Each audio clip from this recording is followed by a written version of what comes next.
Alors, on va prendre nos Bibles ce matin, les ouvrir si vous l'avez en 1 Timothée, et on va faire la suite de notre passage. Donc, c'est chapitre 5, et nous allons lire les versets 1 à 16. Et nous allons parler de l'activité. J'ai donné pour titre à ce message « Le chrétien est actif ». Un chrétien est actif. Est-ce que nous sommes actifs ? Est-ce que nous utilisons nos forces, nos capacités pour être actifs ? Qu'est-ce que nous faisons de notre journée ? Est-ce que notre vie est bien orientée ? On va lire 1 Timothée 5 et versets 1 à 16. Il est dit « Ne réprimande pas rudement le vieillard, mais exhorte-le comme un père. Exhorte les jeunes gens comme des frères, les femmes âgées comme des mères, celles qui sont jeunes comme des sœurs en toute pureté. Honore les veuves qui sont véritablement veuves. Si une veuve a des enfants ou des petits-enfants, qu'ils apprennent avant tout à exercer la piété envers leur propre famille et à rendre à leurs parents ce qu'ils ont reçu d'eux, car cela est agréable à Dieu. Celle qui est véritablement veuve et qui est demeurée toute seule met son espérance en Dieu et persévère nuit et jour dans les supplications et les prières. Mais celle qui vit dans les plaisirs est morte, quoique vivante. Déclare-leur ces choses afin qu'elles soient irréprochables. Si quelqu'un n'a pas soin des siens et principalement de ceux de sa famille, il a renié la foi et il est pire qu'un infidèle. Qu'une veuve, pour être inscrite sur le rôle, n'ait pas moins de 60 ans, qu'elle ait été la femme d'un seul mari, qu'elle soit appliquée à toute bonne œuvre, ayant élevé des enfants, exercé l'hospitalité, lavé les pieds des saints, secouru les malheureux, pratiqué toute espèce de bonnes œuvres. Mais refuse les jeunes veuves, car lorsque la volupté les détache de Christ, elles veulent se marier et se rendent coupables en ce qu'elles violent leur premier engagement. Avec cela, étant oisives, elles apprennent à aller de maison en maison, et non seulement elles sont oisives, mais encore causeuses et intrigantes, disant ce qu'il ne faut pas dire. Je veux donc que les jeunes se marient, qu'elles aient des enfants, qu'elles dirigent leur maison, qu'elles ne donnent à l'adversaire aucune occasion de médire, car déjà quelques-unes se sont détournées pour suivre Satan. Si quelque fidèle homme ou femme a des veuves, qu'il les assiste, et que l'Église n'en soit point chargée, afin qu'elles puissent assister celles qui sont véritablement veuves. On va s'incliner encore dans la prière. Merci Père, merci pour ce moment avec ta parole Seigneur, et Seigneur, je te demande que tu donnes ta grâce, que tu inspires, que tu nous aides à tirer de tout ce texte ce que tu veux toi nous dire. Seigneur, parle à chacun, nourris nos cœurs, aide-nous à mieux faire de jour en jour. Nous t'en remercions, nous te le demandons par Jésus-Christ. Amen. Alors Paul commence en donnant au verset 1 une exhortation à Timothée. Il va lui dire d'user de sagesse, de grâce, d'amour, de respect pour réprimander le vieillard comme un père, exhorter les jeunes gens comme des frères, les femmes âgées comme des mères, les jeunes femmes comme des sœurs en toute pureté. Et si Paul commence en disant cela, c'est que en fait, il va y avoir des choses à dire après, il va y avoir des réprimandes, certains reproches. Timothée va devoir réprimander. Le terme signifie châtier par des mots. C'est une belle expression, châtier par des mots. En fait, c'est gronder et faire des reproches. C'est jamais agréable quand quelqu'un nous fait des reproches. En tout cas, on a besoin d'apprendre parce que la parole de Dieu dit que c'est une grâce et une bénédiction. Quand vous lisez les Proverbes, vous voyez que quelqu'un qui va faire une réprimande à quelqu'un, mais c'est quelque chose de précieux, parce que ça va l'aider à avancer, à progresser. Mais il n'y a pas que le fond, il y a aussi la forme qui est très importante, et donc il dit à Timothée, mais voilà prends toutes les formes, use de sagesse, de respect, et dis-leur de la bonne manière. Et puis Paul va lui donner le sujet des réprimandes qu'il devra faire, et le sujet principal quand on fait la lecture, c'est les veuves, ce sont les veuves. Mais on va voir que le vrai sujet, finalement, qui ressort de tout le texte, c'est l'activité. Il va nous parler de l'activité. Dieu veut que nous soyons des enfants actifs, tous actifs. Actifs pour faire du bien, actifs pour manifester l'amour, actifs dans le service, dans le don de soi, dans toutes ces choses, en fait, dans le travail.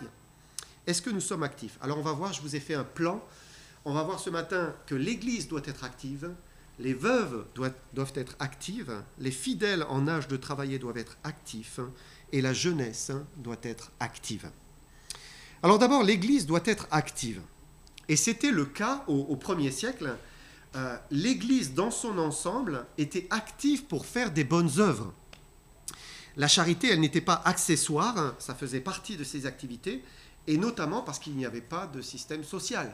Donc voilà, c'était pas comme aujourd'hui. Et en fait, le texte relève cela, c'est que la mort était fréquente, la mort des actifs. C'est-à-dire que les hommes, les chefs du foyer qui allaient travailler, parfois ne revenaient pas du travail parce qu'ils se blessaient, parce que voilà, il y avait des accidents qui étaient fréquents, ce qui fait que il y avait quand même et certainement plus de veuves à l'époque qu'aujourd'hui, et les veuves étaient sans ressources en fait. Elles n'avaient plus de quoi subvenir à leurs besoins. Donc l'Église avait beaucoup de veuves et il était impensable de les laisser sans revenu, de ne pas les aider, de ne pas subvenir à leurs besoins. L'essence du vrai christianisme, c'est l'entraide, c'est l'amour, c'est le fait de venir en aide à celui qui a le plus besoin. Alors la première Église avait institué une liste des veuves. Ils avaient une liste qui était dans le besoin. On a lu au verset 9, une veuve, pour être inscrite sur le roll, n'est pas moins de 60 ans, etc. Donc inscrite sur le roll, en fait, c'est le fait d'inscrire sur une liste. C'était enregistré, en fait. Donc les veuves étaient enregistrées, mais des veuves en particulier. Et l'Église soutenait, pourvoyait à leurs besoins, selon tout ce qui était nécessaire. Et donc l'Église, dans son ensemble, était active pour faire du bien auprès de ceux qui étaient dans le besoin. Alors aujourd'hui, voilà, on est dans un pays, en plus la France, qui a un système social développé, des aides du gouvernement à destination des plus démunis. Donc l'Église est quand même soulagée de cela, c'est une réalité. Mais ça ne veut pas dire qu'elle ne doit pas faire du bien. Il faut que l'Église continue à faire du bien. Alors il y a la mission, bien sûr, on va aider l'œuvre dans le monde, on va soutenir des missionnaires qui sont aussi dans le besoin. Il y a aussi des œuvres de charité. Je suis heureux que on ait un projet à Madagascar, là, c'est enthousiasmant, parce que c'est aider et venir en aide à ceux qui en ont le plus besoin. Puis il y a des besoins ponctuels que l'Église peut faire, qui est important. Voilà, il y a un besoin, hop, l'Église, elle devrait être là pour dire, oui, on veut participer, on veut faire en sorte que cette personne puisse avoir de quoi vivre. Et Dieu attend cela de son corps. Il aime que nous soyons unis autour d'une cause qui est juste, qui est bonne, en faveur du reste du corps de Christ. Jacques dit, la foi sans les œuvres, elle est vaine. Donc, elle est vaine. Mais deuxièmement, les veuves qui le sont véritablement doivent aussi être actives. Donc, verset 5, nous lisons « Celle qui est véritablement veuve et qui est demeurée toute seule, met son espérance en Dieu et persévère nuit et jour dans les supplications et les prières. » Et donc, Paul fait une distinction entre une veuve qui veut rester réellement veuve jusqu'à la fin de sa vie, et puis une veuve qui peut-être n'a pas cette même volonté, ce même désir, ou une veuve qui n'est pas sérieuse, on pourrait dire, dans son veuvage, et qui envisage de se remarier, par exemple. Alors c'était son droit, aucun problème en fait. La parole de Dieu est très claire, si on est veuve, on peut se remarier, il n'y a aucun problème. Mais ici, le problème, c'était de s'engager devant l'Église en disant, voilà, je me consacre au Seigneur, je veux rester veuve jusqu'à la fin, et puis de ne pas respecter son engagement. C'était ça le problème. Et Dieu ne forçait pas les veuves à rester veuves, mais si elles en faisaient le choix, elles voulaient être inscrites sur le rôle, pour reprendre l'expression de la Bible, il ne fallait pas trahir l'engagement qu'elles avaient pris.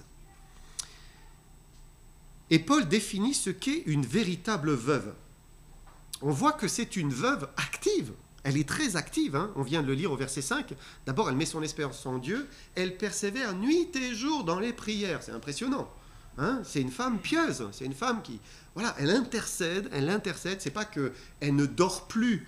Elle prie toute la nuit et elle essaye de tenir la journée. Non, c'est pas ça. Vous savez, avec le temps, voilà, on commence à faire des insomnies, hein, je commence à en faire, peut-être vous en faites. Hein. Ben voilà, elle priait, elle intercédait dans ses insomnies, elle priait jour et nuit. Elle avait la prière qui faisait partie de sa vie. Ça faisait partie de ses journées. Et si on a du temps sur les mains, mais on a des mains qui n'ont plus de force, eh ben on peut prier, hein, on peut intercéder. C'est une part importante, c'est un ministère important, Dieu le souligne ici. Hein. Et puis Paul va donner les caractéristiques nécessaires pour recevoir de l'aide de l'Église. Alors comment être sur la liste des veuves qui recevaient de l'aide? En fait, on voit c'était super exigeant. Hein, vous voyez cette liste? Waouh! C'était pas la première femme qui arrivait en disant ben voilà, j'ai perdu mon mari, j'aimerais être inscrite sur le rôle. Non, non, hein, c'était pas possible ça. Hein. En fait, l'Église ne dilapidait pas ce qu'elle avait. Hein, elle ne faisait pas juste de l'assistanat. Non, c'était un soutien pour celles qui étaient sérieuses. Hein. D'abord, elle devait avoir au moins 60 ans. Ensuite, il fallait qu'elle soit la femme d'un seul mari. Alors, ça ne signifie pas qu'elle devait avoir vécu qu'un seul mariage. Hein. On retrouve cette expression avec l'évêque qui soit mari d'une seule femme. Et donc, c'est l'idée d'être l'homme d'une seule femme ou la femme d'un seul mari. Donc, quelqu'un qui est sérieuse, en fait, qui a été sérieuse dans son mariage ou ses mariages. Parce qu'une veuve pouvait se remarier et puis être de nouveau veuve. C'était possible. Et là, elle pouvait être inscrite sur le rôle. Ensuite, il fallait que ce soit une femme active. Peut-être qu'elle avait passé 60 ans, mais elle était toujours active. Hein. En fait, il n'y avait pas vraiment de retraite pour le service dans le Seigneur. Au verset 10, il fallait qu'elle soit appliquée à toute bonne œuvre. Donc c'était une femme qui était au service des autres. Et ça, c'est ce que Dieu attend de quelqu'un qui a du temps. Si nous avons du temps, eh bien, il faut bien utiliser ce temps pour le Seigneur, pour la gloire de Dieu. Il fallait aussi qu'elle soit une femme qui ait élevé des enfants. Et là, dans l'idée d'élever des enfants, c'est une femme qui s'est sacrifiée pour les autres. Parce que c'est ça, hein, quand vous élevez des enfants, eh bien, vous vous sacrifiez pour les autres. Vous apprenez à renoncer à vous-même, à faire le don de votre personne. Alors, on est aujourd'hui dans une tendance, vraiment, hein, chez les jeunes. « Oh, moi, je ne veux pas d'enfants. C'est fini. Je veux mon plaisir, en fait. Je veux jouir de la vie et d'un ami, d'un copain, d'une copine, ou plusieurs. Et voilà, en fait, je ne veux plus me sacrifier. » Et on a même des personnes voilà, dans les hautes sphères qui inspirent, voilà, puis qui disent « Non, non, moi, pas de mariage. Hein. » Je pensais à Thomas Pesquet. Voilà. Voilà. Et maintenant, il y a un vrai courant. Hein. On ne veut plus d'enfants. On veut plus eh bien, donner la vie et donner de son temps pour les autres. Une femme ayant exercé l'hospitalité. Donc, ça veut dire son cœur et son foyer est ouvert vers les autres. Elle donne, hein, elle accueille, elle aime. Une femme ayant lavé les pieds des saints. Ça nous renvoie à Jésus, hein, qui a fait cela. Vous savez qu'il y avait la poussière du chemin et on lavait les pieds pour des visiteurs, de ceux qui venaient chez nous manger. On leur lavait les pieds. Eh bien, il y a l'idée ici d'abaissement, d'humilité, encore de service. Hein. Donc il fallait que ce soit une femme humble, une femme ayant secouru les malheureux. Donc elle est généreuse, elle est sensible aux besoins des malheureux. Elle a pratiqué toute espèce de bonnes œuvres.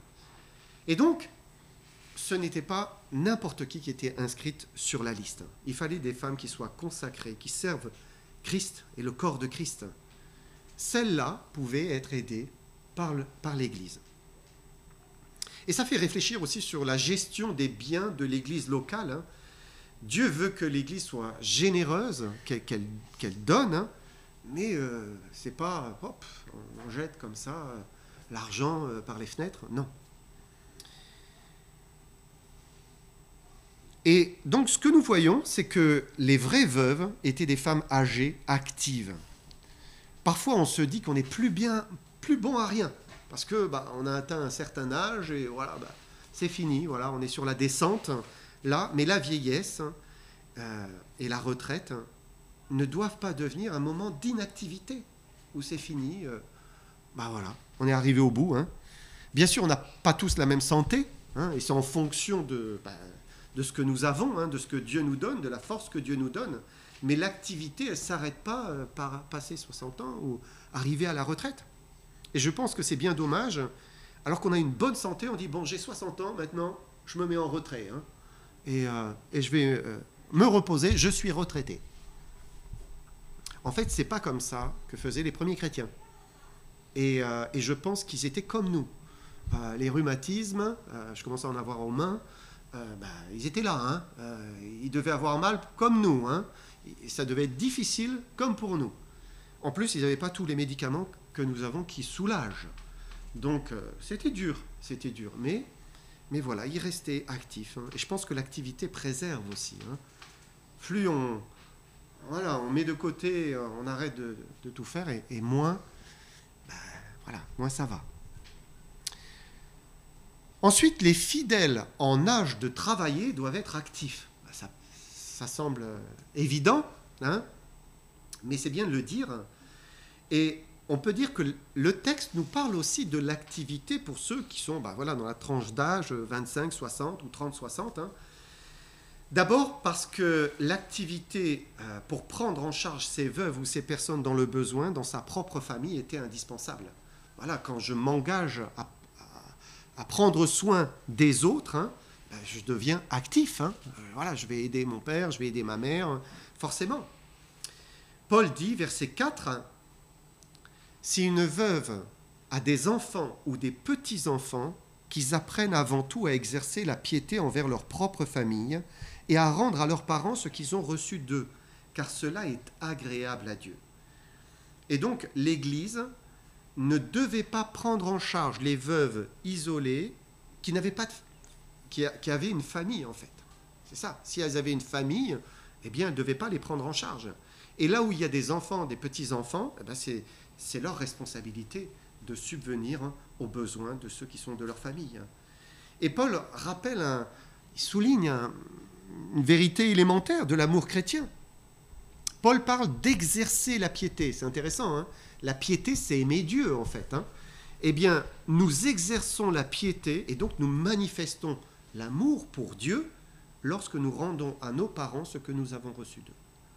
Si je sers ma mère, j'aime Dieu. Si je m'occupe de mon père, j'aime Dieu.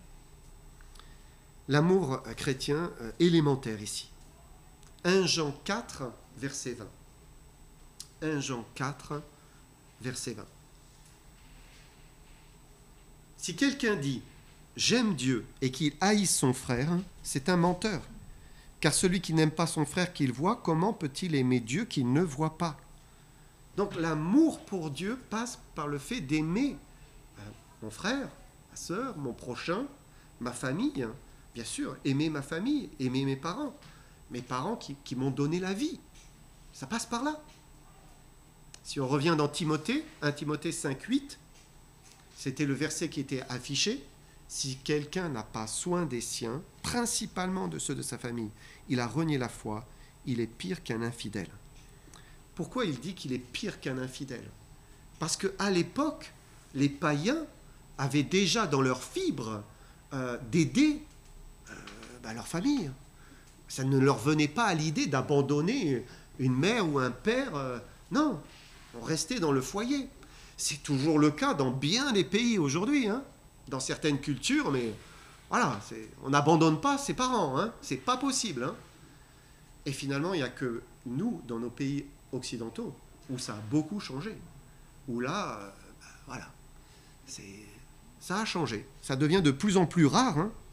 Mais bon, vous remontez encore il y a un siècle ou deux, c'était le cas. Hein. C'était le cas. À l'époque, les païens n'abandonnaient pas leur famille. Ce n'était pas possible. Et Paul dit, vous chrétiens, si les païens le font, vous, il faut le faire. On doit prendre soin de notre famille. Et ça n'a rien de facile. Évidemment, c'est un sacrifice, hein. C'est un vrai renoncement. Hein. Voilà, c'est perdre. Hein. ça oblige à renoncer. Mais Dieu nous veut aussi actifs dans ce sens. C'est dire, je t'aime Seigneur. C'est fort. Ça change notre manière de nous occuper de notre famille. Hein. Ça change tout. Hein. Et puis ça nous oblige aussi à peut-être avoir une activité suffisante en dehors, c'est-à-dire dans le travail, pour avoir de quoi, pour subvenir aux besoins. Et la génération que l'on appelle les actifs devrait être active. C'est évident. Il faut qu'on travaille si on veut avoir de quoi prendre soin de ceux que nous aimons. Verset 16. Il dit, si quelqu'un... 1 Timothée 5, 16. Ah, c'est moi qui suis trompé. Ça, c'est 17, non? Merci. Si quelque fidèle homme ou femme a des veuves, qu'il les assiste et que l'Église n'en soit point chargée, afin qu'elle puisse assister celles qui sont véritablement veuves. Paul dit que s'il y a une veuve dans sa famille, qu'on soit un homme ou une femme, c'est à nous de l'assister premièrement. Donc le terme c'est secourir. C'est à nous de la secourir, de l'aider, de pourvoir. Et pour cela, souvent il faut travailler pour avoir de quoi le faire. Et si toutes les générations de chrétiens doivent être actifs, travailler encore plus particulièrement, ceux qui sont en âge de le faire, évidemment, doivent travailler encore plus particulièrement. Alors on peut passer par une période de chômage, et voilà, on connaît tous le chômage, on cherche un emploi, c'est difficile, et c'est jamais facile, mais autant que ce soit possible pour nous, il faut tout faire pour ne pas s'installer dans une période de chômage, ne pas prendre l'habitude de l'inactivité, parce que malheureusement, c'est vite pris, 1 an, 2 ans, 3 ans, et puis on prend l'habitude. Dieu nous veut actifs. Et c'est ce que Paul va dire aux Thessaloniciens. Regardez, 1 Thessaloniciens 3, et on va lire 6 à 12. 1, 3, 6 à 12. Il dit... alors c'est... Ouais. Alors j'ai dû me tromper.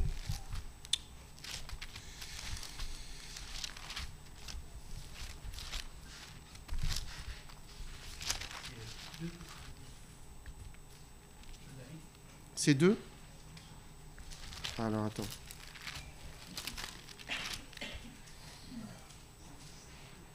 Oui, c'est 2 Thessaloniciens 3, 6 à 12. Merci. Il dit, nous vous recommandons, frères, au nom de notre Seigneur Jésus-Christ, de vous éloigner de tout frère qui vit dans le désordre, et non selon les instructions que vous avez reçues de nous. Vous savez vous-même comme il faut nous imiter, car nous n'avons pas vécu parmi vous dans le désordre. Nous n'avons mangé gratuitement le pain de personne, mais dans le travail et dans la peine, nous avons été nuit et jour à l'œuvre pour n'être à la charge d'aucun de vous. Ce n'est pas que nous n'en ayons le droit, mais nous avons voulu vous donner en nous-mêmes un modèle à imiter, car lorsque nous étions chez vous, nous vous disions expressément, si quelqu'un ne veut pas travailler, qu'il ne mange pas non plus. Nous apprenons cependant qu'il y en a parmi vous quelques-uns qui vivent dans le désordre, qui ne travaillent pas, mais qui s'occupent de futilités. Nous invitons ces gens-là et nous les exhortons par le Seigneur Jésus-Christ à manger leur propre pain en travaillant paisiblement. Et le travail est une bonne chose. C'est ce que la Bible nous dit. Le travail est une bonne chose. Dans les Proverbes, on lit « L'activité est le précieux trésor de l'homme ». C'est un trésor. Et donc, c'est important de travailler pour prendre soin des siens, pour pourvoir aux besoins de sa famille. Ensuite, quatrièmement, enfin, la jeunesse doit être active.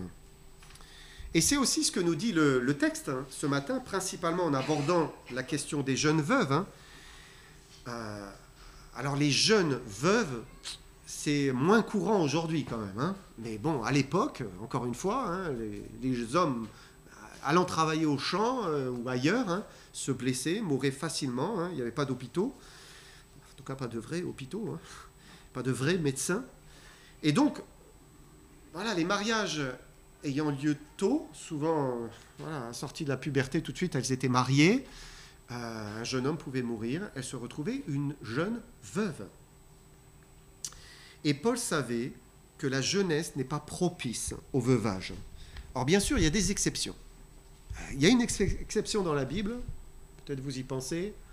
Oui, Anne. Donc, on va prendre Luc 2, 36-37.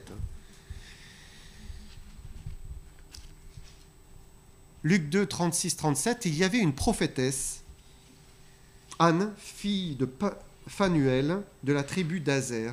Elle était fort avancée en âge, elle avait vécu 7 ans avec son mari depuis sa virginité, restée veuve, et âgée de 84 ans, elle ne quittait pas le temple, et elle servait Dieu nuit et jour dans le jeûne et dans la prière.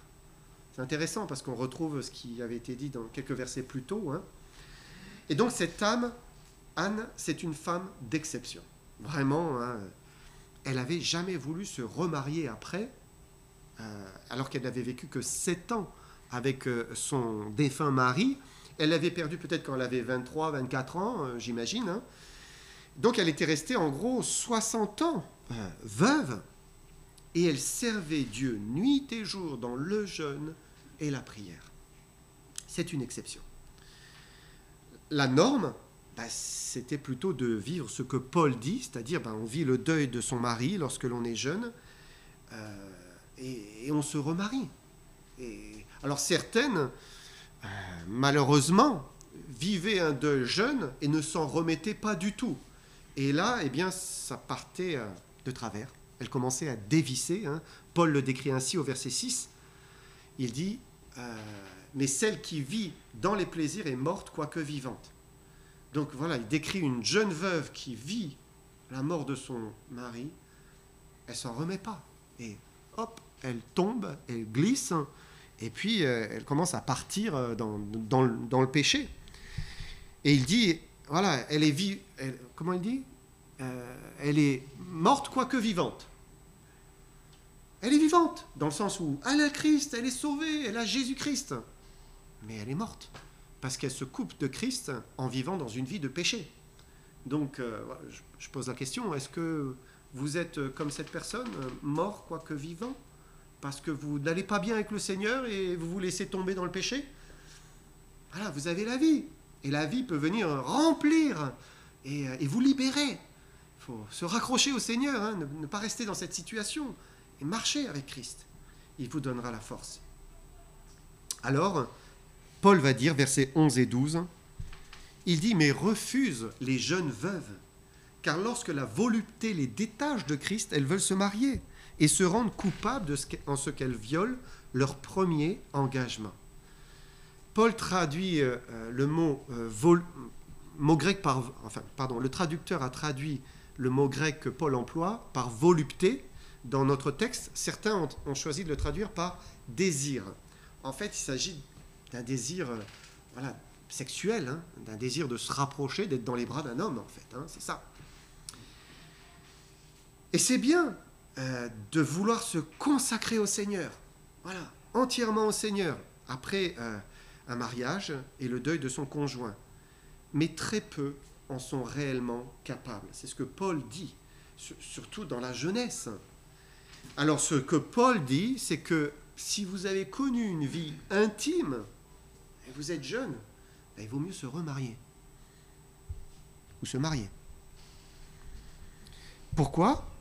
Pour rester actif. Paul dit, en fait, il a l'expérience, il regarde et il voit ces jeunes veuves qui partaient à faire n'importe quoi, en fait. Verset 13, il dit « Avec cela, étant oisives, elles apprennent à aller de maison en maison, et non seulement elles sont oisives, mais encore elles sont causeuses et intrigantes, disant ce qu'il ne faut pas dire. » Voilà ce qu'elles faisaient, ces jeunes veuves. Et on voit une personne dans l'inactivité, dans l'oisiveté, il le dit. Le terme peut être traduit par paresse. Littéralement, c'est quelqu'un qui ne fait pas, ou quelqu'un qui ne travaille pas la terre. En fait, c'est qui ne travaille pas, quoi. Quelqu'un qui ne travaille pas. Et Dieu ne nous veut pas paresseux. Dieu ne veut pas qu'on fasse rien. Fuyant la tâche, fuyant l'effort, fuyant le travail. Bien sûr, il faut se reposer. Parfois, on a besoin d'un break. Ben, on fait un break, hein, c'est nécessaire. Hein. Mais après, il faut se secouer hein, et reprendre le travail. C'est absolument nécessaire. Et ces jeunes femmes avaient pris l'habitude de ne plus rien faire. Et quand on ne fait plus rien, ben, on glisse dans ce qu'il ne faut pas faire, en fait. Hein. Il n'y a jamais de vide. Hein. Donc si on ne fait rien, on va le remplir, mais on va le remplir par d'autres choses qui ne sont pas bonnes. Elle tombait dans le mal. Notre traduction dit causeuse et intrigante. Causeuse. J'ai vu en cherchant une sculpture de Camille Claudel. C'est 4 femmes qui sont en train de se rapprocher les unes des autres. Comme ça. Donc le titre, c'est Les causeuses. Et voilà, on glisse et on commence à écouter toutes les rumeurs, les propager.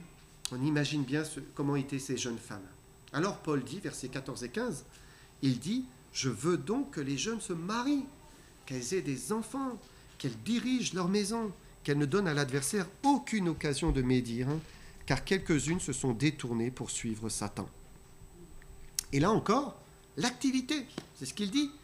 Fonder une famille, avoir des enfants, s'occuper de son foyer, ben ça oblige à l'activité, hein, forcément. Une femme qui prend bien soin de sa famille, elle a une vie remplie. Hein? Si elle néglige sa famille, oui. Mais si elle prend bien soin de sa famille, elle va être remplie. Hein? C'est une vie qui est bien pleine. Hein? Alors il relève ici, il dit qu'elles dirigent leur maison. Dirige est aussi traduit dans d'autres traductions par gouverne. Qu'elles gouvernent leur maison. Et ça m'a fait un peu sourire, hein, parce que j'ai regardé le terme grec, hein, et c'est oiko despotéo. Qu'elle soit un despote sur sa maison. Non, c'est plutôt l'idée qu'elle soit maître, en fait. En fait, l'épouse, la femme qui a une famille, est la reine du foyer. Elle règne sur son foyer. Donc c'est le maître de son foyer, de ses enfants. Elle gère toutes les affaires familiales. Et on le voit dans La femme vertueuse, hein, Proverbe 31.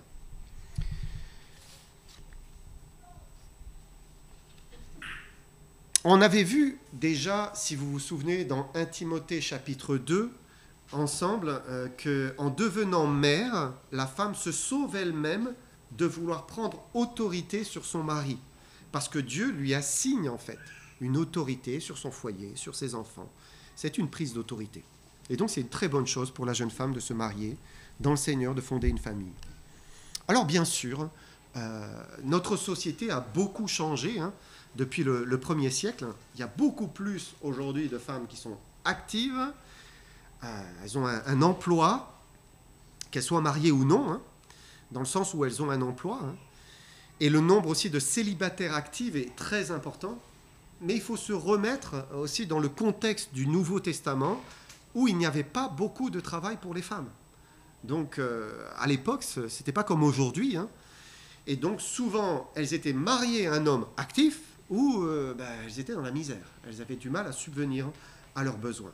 Et c'est dans ce contexte qu'il dit « Je veux donc que les jeunes se marient ». Et il parle des jeunes veuves. Alors, le texte n'en parle pas, mais bien sûr, ça va de soi que les jeunes hommes actifs doivent être actifs. Hein. Il faut aussi que chacun ait sa part, hein, et Dieu n'en attend pas moins des jeunes hommes. Proverbe 12, verset 27.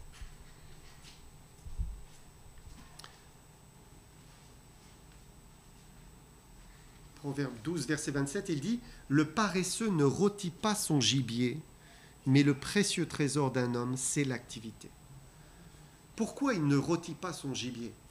Soit parce qu'il n'a pas le courage d'aller le chasser, soit parce qu'il n'a pas l'argent pour l'acheter, parce qu'il n'a pas travaillé, et donc il ne peut même pas se rôtir un gibier. Mais le précieux trésor de l'homme, de l'être humain en général, c'est l'activité. En fait, c'est le fait d'accomplir des choses, de réaliser, de se fixer des objectifs, d'avoir des plans. On vise des choses, on les accomplit, et une fois que c'est accompli, on est satisfait. Voilà, je vise un diplôme, je vise des études, je vise un travail, je vise un poste, je ne sais pas, une formation. Il y a toutes sortes d'accomplissements, mais c'est quand on accomplit des choses, qu'on est actif, qu'on est heureux, épanoui. Une mère au foyer, elle s'occupe de ses enfants, mais elle a un plan là qui vaut de l'or. Hein. C'est former, façonner des vies. Ça compte. Donc c'est vrai pour une mère qui prend soin de ses enfants. C'est vrai pour une chrétienne qui intercède et qui voit l'exaucement de ses prières. Elle est dans l'attente. Seigneur agit. Elle voit l'exaucement. Merci Seigneur. C'est vrai pour toute chrétienne, mais aussi chrétienne âgée. Hein. Elle est active dans toutes sortes de bonnes œuvres. C'est vrai de quelqu'un qui fait son devoir vis-à-vis de ses parents, de quelqu'un qui fait sa journée de travail et qui rentre content, fatigué mais content. Voilà, il a bien travaillé, il a ramené de quoi nourrir ses enfants et assurer tout ce qui est nécessaire à son épouse, sa famille. C'est vrai pour une assemblée qui s'implique, qui a envie, qui a des objectifs, des plans, un projet et qui fait œuvre de charité. Voilà, Dieu nous veut actifs. Donc qu'on puisse tous être actifs à notre niveau. Hein.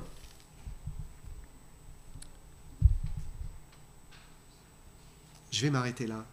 Que le Seigneur vous bénisse et qu'on puisse le servir dans tout ce qu'il a prévu et tout ce qu'il attend de nous.